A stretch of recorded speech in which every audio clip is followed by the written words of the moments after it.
विद्युत मोटर में धारा का कौन सा प्रभाव प्रयुक्त किया जाता है?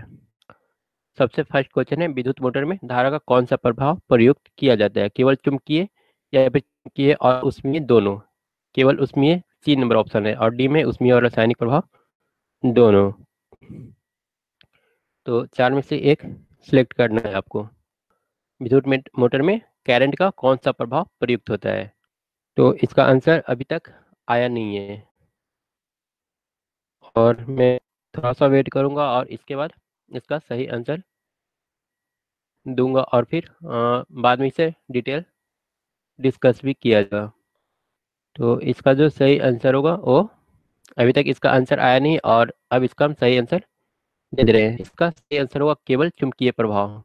विद्युत मोटर में धारा का हम केवल चुंबकीय प्रभाव यूज करते हैं। उसके बाद क्वेश्चन नंबर 2 है, एक मैक्सवेल किसके बराबर होता है? रामचंद्र कुमार का आंसर ए आया था, और ये इसका सही आंसर है। 2 नंबर क्वेश्चन है, एक मैक्सवेल में कितना वेबर होता है? दो का आंसर अब आपको दे रहा है।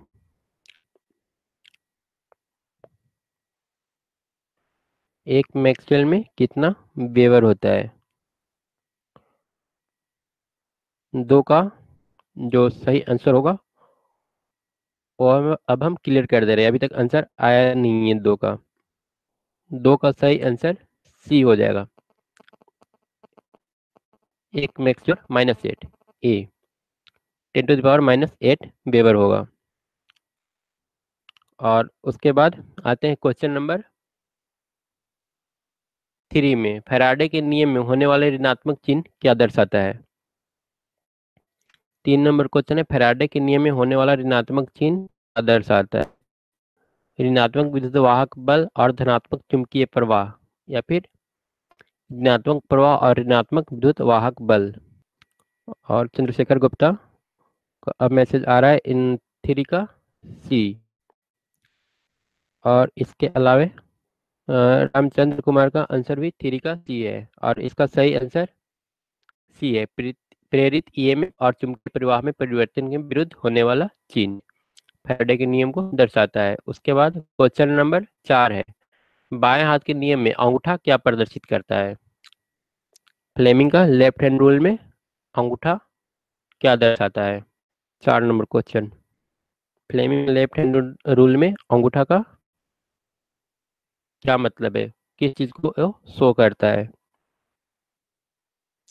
4 नंबर क्वेश्चन लिखने के बाद, और चंद्रशेखर का सी आया है, और रामचंद्र का सी, देवेंद्र का सी, तीनों स्टूडेंट का सी आंसर आया है, और सी इसका सही आंसर है। ये चालक पर लगने वाले बल को दर्शाता है। उसके बाद क्वेश्चन नंबर 5 है, एक इस्पात छड़ को चुंबकीय बनाने के लिए 500 एम्पियर टर्न की आवश्यकता है। ठीक है, यहाँ पर एम्पियर टर्न 500 है। 30 ओम प्रतिरोध और 50 लपीटों वाली कॉइल के चुंबकीय करने के लिए कितना वोल्टेज की आवश्यकता होगी? ठीक है, यहाँ पर एम्पियर टर्न है 500 एम्पियर, और यहाँ पर बताना है वोल्टेज कितना होगा। भी का वैल्यू बताना है 5 नंबर क्वेश्चन में। यहाँ पर एम्पियर टर्न 500 दिया है, और टोटल नंबर ऑफ टर्न 50 दिया है। वोल्टेज का वैल्यू बताना है क्या होगा। भी इक्वल हो जाएगा आई टू आर के, लेकिन आई आपको पता करना है, आर तो यहाँ पर 30 ओम दिया हुआ है। तो अभी तक वेट करें आंसर का, और इसका जो सही आंसर होगा, यहाँ पर 500 एम्पियर टर्न है। ठीक है, total number of turn into I का मल्टीप्लीकेशन है 500, और एन का वैल्यू ऑलरेडी गिवन है 50। तो आई वैल्यू हो जाएगा 500/50, मतलब कि यहाँ से एक 10 आ रहा है, और 10 में हम लोग 30 से मल्टीप्लाई करेंगे तो 300 वोल्ट होगा। तो इसका सही आंसर 5 का ए हो जाएगा, और चंद्रशेखर गुप्ता का आंसर ए आया था। सिर्फ एक स्टूडेंट का आंसर आया, और देवेंद्र का बी आया था। एक स्टूडेंट का सिर्फ सही आंसर मिला क्वेश्चन नंबर 5 से। उसके बाद आते हैं क्वेश्चन नंबर 6। क्वेश्चन नंबर 6 है, विद्युत वाहक बल सदैव फ्लक्स परिवर्तन का क्या विरोध करता है या फिर समर्थन समर्थन करता है, या फिर कभी विरोध और कभी समर्थन करता है। एक क्वेश्चन नंबर 6 है। और चंद्रशेखर का मैसेज आ रहा है, क्वेश्चन देखने में प्रॉब्लम हो रहा है। क्वेश्चन में शायद प्रॉब्लम हो रहा है, और जैसे प्रॉब्लम सोल्व हो जाए आप मैसेज कर दीजिए। और 6 का मैसेज आया है देवेंद्र का, 6 का ए आया है, और रामचंद्र कुमार का भी ए आया है 6 का। उसके बाद आते हैं क्वेश्चन नंबर 6 का जो सही आंसर होगा वो बता दे रहे हैं। 6 का सही आंसर ए होगा। ठीक है। जो कि दोनों स्टूडेंट का आया था, रामचंद्र का भी आया था और चंद्रशेखर का भी आया था। उसके बाद क्वेश्चन नंबर 7 है। 7 है, विद्युत चुम्बक किस चीज की बनी होती है, नर्म लोहे की कोर, इस्पात कोर, या फिर नर्म लोहे की कोर जिसमें से धारा गुजर रही हो, या इस्पात कोर जिससे धारा प्रवाहित हो रही हो।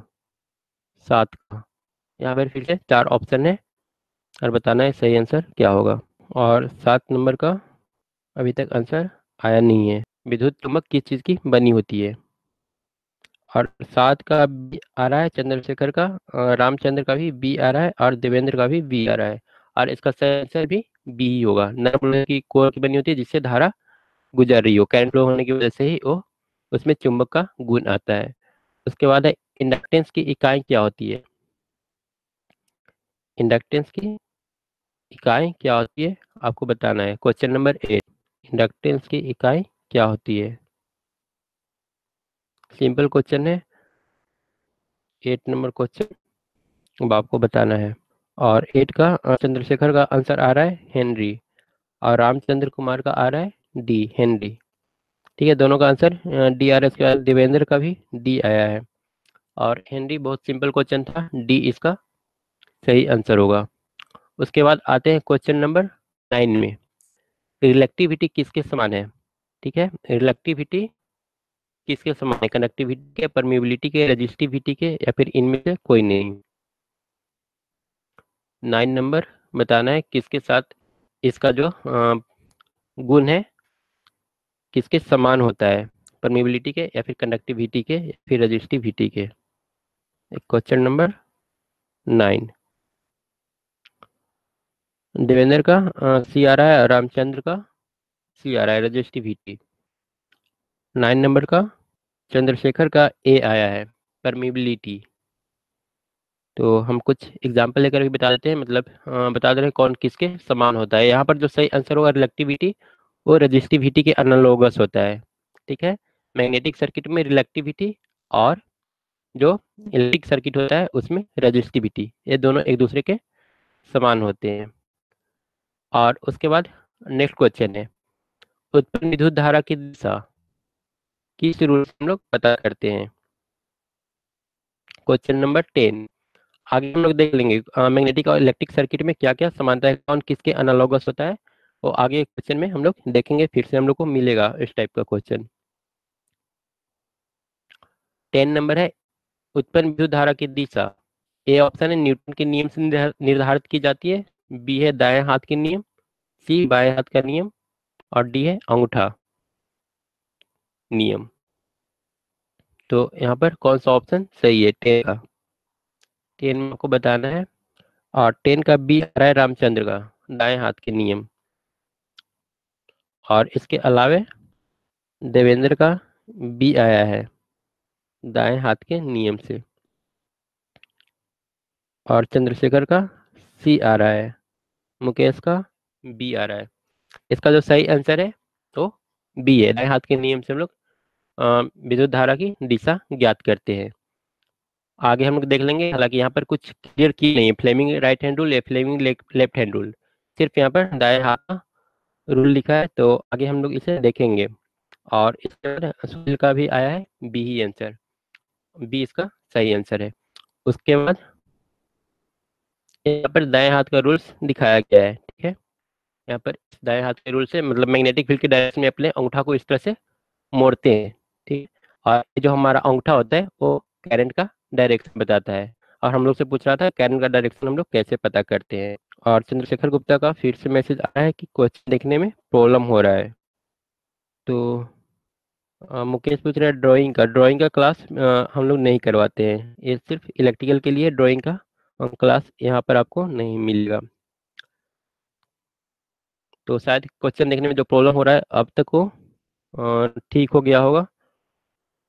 और उसके बाद आते हैं नेक्स्ट क्वेश्चन पर। तो यहाँ पर आपको समझ में आ गया होगा कैसे दाएं हाथ से हम लोग करंट का डायरेक्शन पता करते हैं। उसके बाद यहाँ पर चुंबकीय और विद्युत सर्किट की तुलना में निम्नलिखित में क्या असमानता है। यहाँ पर आपको 3 ठो मिलेगा जो एक समान है। असमानता क्या है वो बताना है। बीच बीच में लोगों को क्वेश्चंस देखने में थोड़ा सा मुश्किल आ रही है। तो आप जब अगर प्रॉब्लम ठीक हो गया हो तो आप लोग मैसेज कर दीजिएगा। क्वेश्चन आप लोगों को दिख रहा हो तो बता दीजिएगा। और में आंसर आ चुका है 10 का बी। 10 का बी आया है, चुंबकीय और विद्युत सर्किट की तुलना में निम्नलिखित में क्या असमानता है। तो 11 का बी आ रहा है रमेश का। पर देवेंद्र का अभी भी मैसेज आ रहा है क्वेश्चन देखने में प्रॉब्लम हो रहा है। तो यहाँ पर कुछ कुछ लोगों का आंसर मिल रहा है। देवेंद्र का भी बी आंसर आ गया है और रामचंद्र कुमार का भी बी आंसर आया है। तो यहाँ पर थोड़ा और डिटेल से हम लोग देखते हैं क्या क्या सेम होता है और क्या क्या डिफरेंट होता है दोनों में। तो यहाँ पर दिखाया गया है मैग्नेटिक सर्किट और इलेक्ट्रिक सर्किट, दोनों में क्या क्या समानता है। यहाँ पर आपको दिखेगा मैग्नेटिक फ्लक्स करंट के समान होता है। ठीक है, मैग्नेटिक सर्किट में जो मैग्नेटिक फ्लक्स होता है वो एनालॉगस होता है इलेक्ट्रिक सर्किट में करंट के। और जो यहाँ पर मैग्नेटिक फ्लक्स डेंसिटी होता है, ये मैग्नेटिक फ्लक्स डेंसिटी एनालॉगस होता है करंट डेंसिटी के। मैग्नेटिक फील्ड इंटेंसिटी जो होता है एच, वो एनालॉगस होता है ई इलेक्ट्रिक फील्ड इंटेंसिटी के। मैग्नेटोमोटिव फोर्स जो होता है वो होता है वोल्टेज के। एमएमएफ और ईएमएफ ये दोनों एक दूसरे के समान होते हैं, एनालॉगस होते हैं। जो परमेबिलिटी है वो कनेक्टिविटी एनालॉगस है।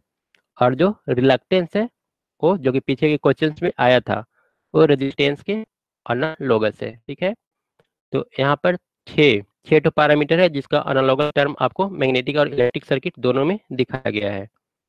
तो रमेश कुमार का फिर से मैसेज आ रहा है, लो आ रहा है, शायद प्रॉब्लम हो रहा है वीडियो में। तो इस पिक्चर को आप एक बार ठीक से समझ लें। यहाँ पर जो दिखाया गया है दोनों का एनालॉगस टर्म्स दिखाया गया है। और यहाँ पर जो 11 नंबर था एम एम एफ एक दूसरे के एनालॉगस होंगे। ठीक है, 11 का सही आंसर जो होगा बी, रिलक्टेंस और करंट एक दूसरे के एनालॉगस नहीं है। ठीक है, यहाँ पर पूछा था निम्नलिखित में क्या असमानता है, तो रिलक्टेंस और करंट एक दूसरे के समान नहीं होते हैं।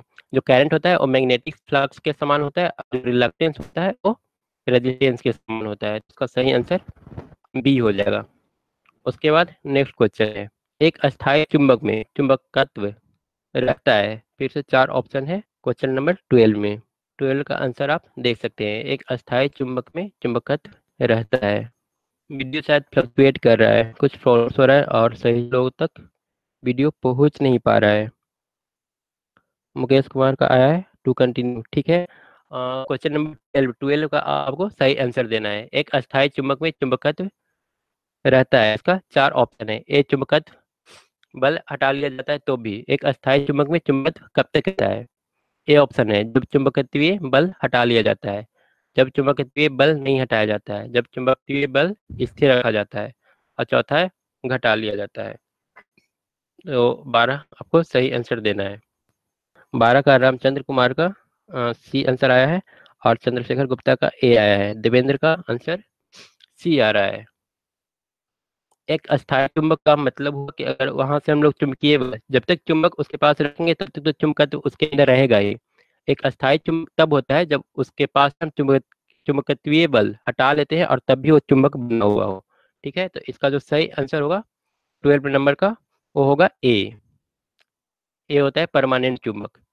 और जो सी ऑप्शन है वो होता है 12 का जो सही आंसर होगा ए होगा, जब चुंबकीय बल हटा लिया जाता है तो भी वो चुंबक बना रहेगा। ए होता है परमानेंट। और उसके बाद क्वेश्चन नंबर है 13, किसी माध्यम की अपेक्षिक परमेबिलिटी की इकाई क्या होती है। किसी माध्यम की अपेक्षिक परमेबिलिटी की इकाई क्या होती है। ए ऑप्शन है हेनरी पर मीटर, बी है फैराडे पर मीटर, सी है इनमें से कोई नहीं। अपेक्षिक परमिबिलिटी की इकाई बताना है। क्वेश्चन नंबर 13 में 13 का आंसर आ रहा है चंद्रशेखर गुप्ता का, इनमें से कोई नहीं। डी ऑप्शन आ रहा है इनका, चंद्रशेखर गुप्ता का ऑप्शन डी है। इसके अलावा कोई और 13 का कोई और अगर आंसर दे सकता है तो रामचंद्र कुमार का सी है, इनमें से कोई इकाई नहीं होती। और गुप्ता का भी सी, इन्होंने सी ही बोला है कि इनका कोई यूनिट नहीं होता है। और इसका जो सही आंसर होगा वो सी ही होगा, अपेक्षिक परमेबिलिटी की कोई इकाई नहीं होती। सी इसका सही आंसर होगा। उसके बाद है डायनेमिक इंडक्शन का उपयोग किया जाता है किस, डायनेमिक इंडक्शन का उपयोग किस में किया जाता है? चार ऑप्शन है। डायनेमिक इंडक्शन का उपयोग किस में होता है? सेल में, जनरेटर में, ट्रांसफार्मर में या फिर विद्युत हीटर में? डायनेमिक इंडक्शन का यूज कहाँ पर होता है? सेल में, जनरेटर में, ट्रांसफार्मर में या फिर विद्युत हीटर में? और देवेंद्र कुमार का मैसेज आ रहा है, क्वेश्चन शो नहीं हो रहा है। चंद्रशेखर का बी आया है और रामचंद्र का फिर सी आया है। रामचंद्र कुमार का आंसर सी आ रहा है। 14 का जो सही आंसर होगा वो होगा जनरेटर में, बी। बी इसका सही आंसर है। और अगर क्वेश्चन देखने में प्रॉब्लम हो रहा है तो फिर हम इसको थोड़ा लेट से 20 मिनट या आधा घंटा के लिए हम इस वीडियो को रोक सकते हैं। अगर आप लोग को प्रॉब्लम हो रहा है तो इस वीडियो को हम लोग आधा घंटा के लिए स्थगित कर देते हैं, मतलब कि 10:20 से।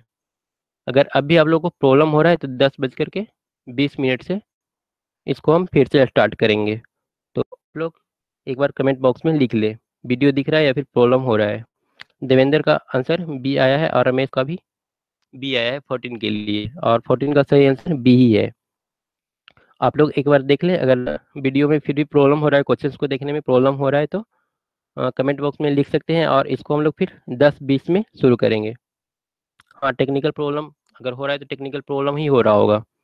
तो अगर हो रहा है तो फिर हम इसको 10:20 में स्टार्ट कर सकते हैं। अभी 9:54 हो रहा है टाइम। रामचंद्र बोल रहे हैं लेट से दिखाता है, मतलब फ्लक्चुएट कर रहा है वीडियो, कभी आ रहा है और कभी नहीं आ रहा है। तो एक बार देख लीजिए, अगर प्रॉब्लम होगा तो फिर हम लोग लेट से इसको स्टार्ट कर देंगे फिर से। नरेश कुमार बोल रहे हैं चलने दीजिए। हाँ ठीक है, तो फिर इसको हम लोग चलने देते हैं। आते हैं क्वेश्चन नंबर 15 में। चुंबकीय परिपथ में प्रतिरोध के अनुरूप क्या कार्यरत होता है? इसको हम लोग पहले भी देख चुके हैं, इस टाइप का ये तीसरा क्वेश्चन है। चुंबकीय परिपथ में प्रतिरोध के अनुरूप क्या होता है? परमियंस, रिलक्टेंस, इम्पीडेंस या फिर कंडक्टेंस? प्रतिरोध के अनलोगस क्या होता है? परमियंस, रिलक्टेंस, इम्पीडेंस या फिर कंडक्टेंस? 15 का आंसर आया, नरेश का ए आया, देवेंद्र का बी आया। इस टाइप का ये तीसरा क्वेश्चन है, पहले भी 2 बार हम लोग देख चुके हैं कौन किसके एनालॉगस होता है, और ये काफ़ी ज़्यादा इम्पोर्टेंट भी है। तो 15 का जो सही आंसर होगा वो हो जाएगा रिलक्टेंस, बी इसका सही आंसर है। और काफ़ी लोगों का आंसर सही बी भी आया है। उसके बाद आते हैं क्वेश्चन नंबर 16 में। स्टील को चुंबक बनाना कठिन है, क्यों? स्टील को चुंबक बनाना कठिन क्यों होता है? 16 नंबर है, स्टील को चुंबक बनाना कठिन क्यों होता है? क्योंकि इसका अपेक्षिक घनत्व अधिक होता है, इसकी परमेबिलिटी अधिक होती है, इस परमेबिलिटी कम होती है, या इस पर जंग जल्दी लगता है? और नरेश का बी आया है, चंद्रशेखर गुप्ता का बी आया है। 2 स्टूडेंट का बी आया, उसके बाद देवेंद्र का सी, रामचंद्र कुमार का सी, फिर 2 स्टूडेंट का सी आया है, उसके बाद फिर से 2 स्टूडेंट का बी आया है। 16 का सही आंसर जो होगा बी होगा। इसकी परमेबिलिटी अधिक होती है, स्टील की जो परमेबिलिटी होती है वो अधिक होती है, इससे डिफिकल्ट होता है इसे चुंबक बनाना। उसके बाद है नेक्स्ट क्वेश्चन। चुंबकीय बल रेखाओं की दिशा ज्ञात करने के लिए कौन सा रूल अपनाते हैं? दाएं हाथ का नियम, दाएं हाथ का कॉर्क स्क्रू नियम या फिर उपरोक्त दोनों नियम, या फिर कोई नहीं? चुंबकीय बल रेखाओं की दिशा ज्ञात करने के लिए कौन सा रूल अपनाते हैं? दाएं हाथ का नियम या फिर चुंबकीय बल रेखाओं की दिशा ज्ञात करना है। दाएं हाथ का नियम या फिर दाएं हाथ का कॉर्क स्क्रू नियम या फिर दोनों। 70 का right hand rule Chandrashekhar Gupta बोल रहे हैं और रत्नाम इसका आंसर बी आ रहा है, मतलब कि दाएं हाथ का कॉर्क स्क्रू नियम। ए में दाएं हाथ का नियम, दूसरा है दाएं हाथ का कॉर्क स्क्रू नियम, उसके बाद है दोनों नियम। और देवेंद्र कुमार का आंसर सी आया है, साथ में रविंद्र कुमार का सी आया है। इसका सही आंसर होगा सी होगा, दाएं हाथ का नियम साथ में दाएं हाथ का कॉर्क स्क्रू नियम और दोनों अपनाते हैं। देख लेते हैं कॉर्क स्क्रू नियम क्या होता है। तो यहाँ पर कैरेंट के डायरेक्शन में अपना अंगूठा को रखते हैं और हाथ को घुमाते हैं, मोड़ते हैं, ठीक है। तो ये जो डायरेक्शन देता है ये मैग्नेटिक फील्ड को देता है, ठीक है। और साथ में यहाँ पर दाएं हाथ का फ्लेमिंग रूल है, जिसमें ये हमारा जो है मोशन को दिखाता है, ए फील्ड को और ए करंट को। मतलब कि करंट और मोशन अगर पता है तो भी हम लोग फील्ड पता कर सकते हैं। ये फ्लेमिंग राइट हैंड रूल है। इसके बाद क्वेश्चन नंबर 18 में आते हैं। लेमिनेटेड सिलिकॉन कोर का प्रयोग किस लिए करते हैं? क्वेश्चन नंबर 18 है, लेमिनेटेड सिलिकॉन कोर का प्रयोग किस लिए कहते हैं? पावर इनपुट घटाने के लिए, तांबा क्षति कम करने के लिए, लौह क्षति कम करने के लिए या फिर हिस्टैरिसीस को कम करने के लिए लेमिनेटेड सिलिकॉन कोर का यूज किस लिए होता है? क्वेश्चन नंबर 18, कॉपर लॉस को कम करने के लिए या फिर पावर इनपुट घटाने के लिए या फिर आयरन लॉस को कम करने के लिए या फिर हिस्टैरिसीस लॉस को कम करने के लिए। और 18 का चंद्रशेखर गुप्ता का आंसर सी है। रतन अमलेश नरेश कुमार, आप लोग भी थोड़ा सा क्वेश्चंस का नंबर लिख ले ताकि हमको पता चले किस क्वेश्चंस का आंसर आप दे रहे हैं। क्योंकि होता है किसी का वीडियो आगे या पीछे, नेट का अलग अलग स्पीड होने की वजह से लोगों का वीडियो किसी का पहले पहुंचता है, किसी का लेट पहुंचता है। तो आप लोग क्वेश्चन नंबर भी लिख लिया कीजिएगा। और 18 का जो सही आंसर होगा वो होगा लौह क्षति को कम करने के लिए। जनरली हम लोग लेमिनेशन करते हैं एडी करंट को कम करने के लिए, और यहाँ पर जो होगा लौह क्षति कम करने के लिए हो जाएगा सी सही आंसर। और उसके बाद 19 है। 19 है, जिस पदार्थ की धारण शक्ति अधिक होती है वह उपयुक्त है। 4 ऑप्शन, अस्थायी चुंबक बनाने के लिए, विद्युत चुंबक बनाने के लिए या फिर वो चुंबक बन ही नहीं सकता है। जिसकी धारण शक्ति अधिक है वो किसके लिए उपयुक्त है? Question number 19। 19 अब आपको बताना है। 19 का रमेश का बी आया है और साथ में चंद्रशेखर गुप्ता का ए आया है, रतन का ए आया है। तो रमेश का बी और बाकी 2 स्टूडेंट का ए आंसर आया है 19। और लोगों का आंसर किसी का ए और किसी का बी आ रहा है। तो इसका जो सही आंसर होगा, जिस पदार्थ की धारण शक्ति अधिक होती है वो अस्थायी चुंबक बनाने के लिए सही होता है। सही आंसर का ये हो जाएगा 19 का। उसके बाद आते हैं 20, ट्रांसफार्मर के कोर बनाने के लिए हम लोग क्या प्रयोग प्रयोग करते हैं? ट्रांसफार्मर के कोर बनाने के लिए कौन सा एलिमेंट यूज होता है? जस्ता, कॉपर, चांदी, फिर सिलिकॉन इस्पात।